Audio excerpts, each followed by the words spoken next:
ఊరు ఆంధ్రప్రదేశ్లోని ఎన్టీఆర్ జిల్లాలో ఉన్న కంచికిచర్ల నేటి స్మృతుల్లోనే కాదు, దశాబ్దాల భక్తుల హృదయాల్లో నిలిచిపోయిన ఒక ఆధ్యాత్మిక కథ ఇక్కడ మొదలైంది. సుమారు 70-80 సంవత్సరాల క్రితం మా ఊర్లో ఒక రైతు పొలం దున్నుతుండగా అకస్మాత్తుగా అతని కలప దున్నెలో ఏదో బలంగా తగిలింది.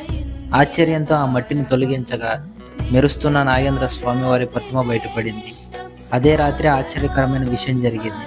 ఆ ప్రతిమ బయటపడిన దగ్గరే స్వయంభుగా నాగేంద్ర స్వామి వారి పుట్ట వెలిసింది. గ్రామమంతా ఇది దేవుని మహిమ అని నమ్మి ఆ ప్రదేశాన్ని పుణ్యక్షేత్రంగా భావించారు. ఆ రోజు నుంచి ప్రతి సంవత్సరం ఇక్కడ తిరునాళ్లు ఘనంగా జరుగుతాయి. వేడుకల్లో గ్రామస్తులు మాత్రమే కాదు, చుట్టుపక్కల ప్రాంత భక్తులందరూ చేరి ఆనందంగా పూజలు భజనలు చేస్తారు. ఈ దేవాలయంలో చిన్న పిల్లలకు పుట్టు వెంట్రుకలు తీయించడం, చెవులు కుట్టించడం, బారసాల వంటి శుభకార్యాలు ఇక్కడి ఆలయం ప్రాంగణాల్లో నిర్వహిస్తారు.